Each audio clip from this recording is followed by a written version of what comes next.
வேதாரண்யத்தில் சுதந்திர போராட்ட வீரர் நேதாஜியின் 128வது பிறந்த நாளை முன்னிட்டு அவரது திருவுருவ சிலைக்கு மாலை அணிவித்து காங்கிரஸ் கட்சியினர் மரியாதை. நாகப்பட்டினம் மாவட்டம் வேதாரண்யத்தை அடுத்த ஆயக்காரன்புரத்தில் உள்ள நேதாஜி சிலைக்கு அவரது 128வது பிறந்த நாளை முன்னிட்டு முன்னாள் பாராளுமன்ற உறுப்பினர் திரு PV ராஜேந்திரன் தலைமையில் பிறந்த நாள் விழா நடைபெற்றது. நிகழ்ச்சியில் நேதாஜியின் சிலைக்கு மருத்துவர் திரு BG சுப்பிரமணியன், முன்னாள் பாராளுமன்ற உறுப்பினர் திரு PV ராஜேந்திரன் ஆகியோர் மாலை அணிவித்து மரியாதை செலுத்தினர்.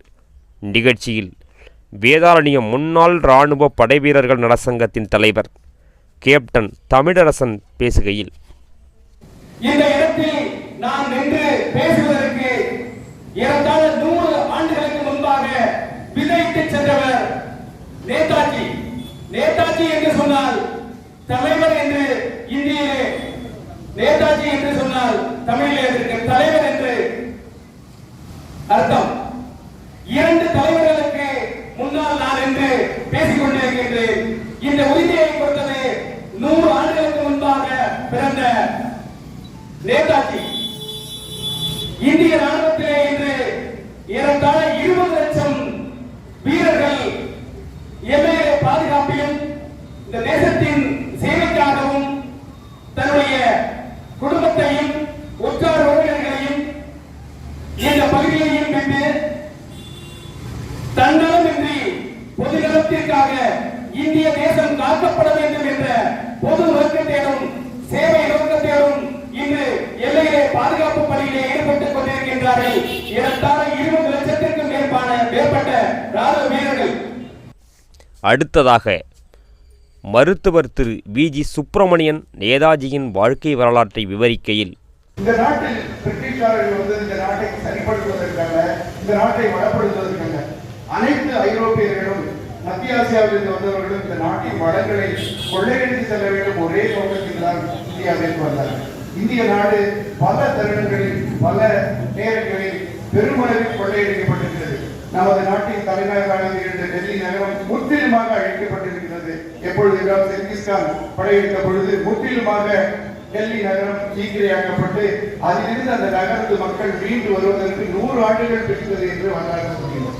இதுபோன்று பல தருணங்களில் நாம் அடிமைப்பட்டோம், நாட்டை விட்டு விரட்டப்பட்டோம், அடிமைகளாகவும் வேலைக்காரர்களாகவும் மற்ற நாடுகளில் பணி செய்து வயிற்று பிழைப்புக்காக மலேசியா, சிங்கப்பூர், பர்மா போன்ற நாடுகளுக்கு விரட்டப்பட்டு அங்கேயும் கொடுமைப்பட்டு துரத்தி அடிக்கப்பட்டிருக்கின்றோம். இதற்கெல்லாம் என்ன காரணம்? நமது நாட்டில் தேசபக்தி, பழம் அனைத்தும் இருந்தும் நாம் ஏன் அடிமை வாழ்க்கை வாழ வேண்டும் என்ற ஒரு நிலையில் தான் தலைவர்கள் தோன்றி மகாத்மா காந்தி, நேதாஜி சுபாஷ் சந்திர போஸ், சர்தார் வல்லபாய் பட்டேல், ஜவஹர்லால் நேரு போன்ற தலைவர்கள் எல்லாம் இந்த நாட்டில் தேசபக்தியை ஊட்டி இந்த நாட்டுக்கு சுதந்திரத்தை பெற்று இந்தியா நாட்டை 1947ஆம் ஆண்டில் தான் நாம் அடைய முடிந்திருக்கிறோம். நமது பெற்ற சுதந்திரத்தை பேணி காக்க வேண்டியது மிக மிக ஒன்று. இந்த நாட்டில் நாம் சுதந்திரத்தை இழந்துவிட்டோம் என்றால் இந்த நாடு மீண்டும் கொள்ளையடிக்கப்படும், நாம் அடிமைகளாக வாழ வேண்டிய நிர்பந்தத்திற்கு ஆளாகும். சுதந்திர இந்தியாவின் சாதனைகள் மிக பல. சுதந்திரம் என்ற ஒரு நிலைமை ஏற்பட்ட பிறகுதான் நம்மால் அரசியல் ரீதியாகவும் பொருளாதார ரீதியாகவும் உள்கட்டமைப்புகளை ஏற்படுத்தக்கூடிய மீட்பளிக்கும் மனித திட்டம் நம்மால் சாதிக்க முடிந்திருக்கிறது. நிறைவாக விழா பேருரையாற்றிய முன்னாள் பாராளுமன்ற உறுப்பினர் திரு PV ராஜேந்திரன் பேசுகையில், பல்வேறு தரப்பட்ட மக்கள் வாழ்கின்ற, ஏழை எளியவர்கள் வாழ்கின்ற அமெரிக்காவிற்கு முற்றிலும் எதிரான மாறுபட்ட சமூக பொருளாதார அமைப்பை கொண்ட இந்தியா முன்னேற முடியாது. இந்தியா முன்னேறுவது நம்முடைய சாதாரண கிராமம் முன்னேறினால்தான், நம்முடைய ஏழை எளியவர்கள் முன்னேறினால்தான், நமது இளைஞர்களுக்கு இந்திய மண்ணிலே வேலை கிடைத்தால்தான், நமது பெண்களுக்கு இந்தியாவிலே படிப்பு கிடைத்து வேலையும் கிடைத்தால்தான் இந்தியா முன்னேற முடியும். நாம் சிங்கப்பூரிலே வேலை பார்க்கின்றோம், மலேசியாவிலே வேலை பார்க்கின்றோம், துபாயிலே, கத்தாரிலே, ஓமனிலே, குவைத்திலே வேலை பார்க்கிறோம். அங்கிருந்து பணம் வருவதுதான் நம்முடைய பொருளாதாரம். என்று இன்றைக்கு வேதாரண்யம் பகுதி, மன்னார்குடி பகுதி, பேராவூரணி பகுதி, திருத்துறைப்பூண்டி பகுதி, நாகப்பட்டினம் பகுதி நிம்மதியோடு இருக்கிறது. அந்த பொருளாதாரம் இல்லை என்று சொன்னால் நம்முடைய பகுதியிலே வீடுகள் எழுப்பாது, கார்கள் ஓடாது, பைக்குகள் ஓடாது. நமது பொருளாதாரம் வளர வேண்டும் என்று சொன்னால் நமது ஜனநாயகம் சிறப்பானதாக இருக்க வேண்டும், நமது விடுதலை அர்த்தமுள்ளதாக இருக்க வேண்டும், நமது சமூக பொருளாதார மாற்றங்கள் விரைவானதாக இருக்க வேண்டும். இன்றைய நிலைமை நேதாஜி மீண்டும் தேவைப்படுகிறார். நேதாஜி நம் ஒவ்வொருவருடைய இதய குறிப்பாக மாற வேண்டும். மாறினால் இவைகள் எல்லாம் நடக்கும். இப்பொழுது கூட நேதாஜி சொன்ன வார்த்தைகள் எனக்கு நன்கு நினைவு இருக்கிறது. If you want roses, you should accept the thorns.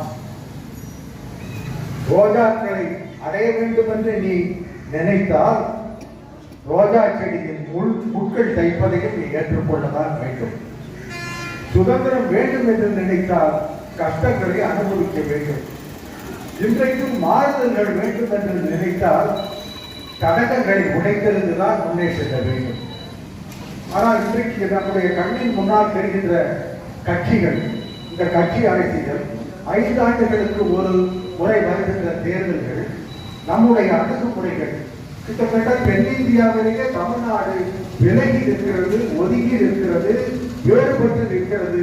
இங்கே நடப்பது நிச்சயமாக ஜனநாயகம் என்று எந்த ஒரு மனிதனும், சிந்திக்கின்ற மனிதனும், அர்த்தமுள்ள ஒரு மனிதர் சொல்லவே முடியாது.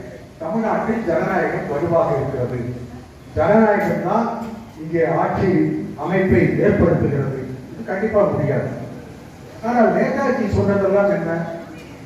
ஜனநாயகம் இறுதியிலே வரும், ஆனால் அதை அடைவதற்கு இழந்து விடுங்கள். முதலிலே இழக்க கற்றுக்கொள்ளுங்கள், அடுத்தது இலக்கை அடைவீர்கள். அது இழப்பது என்றால் சொத்து, சௌகரியம், ரத்தம் எல்லாவற்றையும் இழந்து பார்க்க, அப்புறம் உங்களுக்கு கிடைக்கும். அவர் ஆற்றிய உரைகளிலே மிகவும் அவர் சொன்ன விஷயங்களிலே ஒன்று, அரசியல் என்பது ஒரு ரத்தம் சிந்தாத போர். அரசியல் என்பது ரத்தம் சிந்தாத யுத்தம். யுத்தம் என்பது ரத்தம் சிந்துகின்ற அரசியல். அரசியல்ல ஒரு முடிவு வரல, கடைசியில ரத்தம் சிந்துற அரசியலுக்கு போகும். இந்நிகழ்வின் போது வேதாரண்யம் பகுதியிலிருந்து இராணுவத்தில் பணியாற்றி ஓய்வு பெற்ற இராணுவ வீரர்களுக்கு சால்வை அணிவித்து கௌரவிக்கப்பட்டனர். நிகழ்ச்சியில் ஏராளமான காங்கிரஸ் தொண்டர்கள் நேதாஜி சிலைக்கு மாலை அணிவித்து மரியாதை செலுத்தினர்.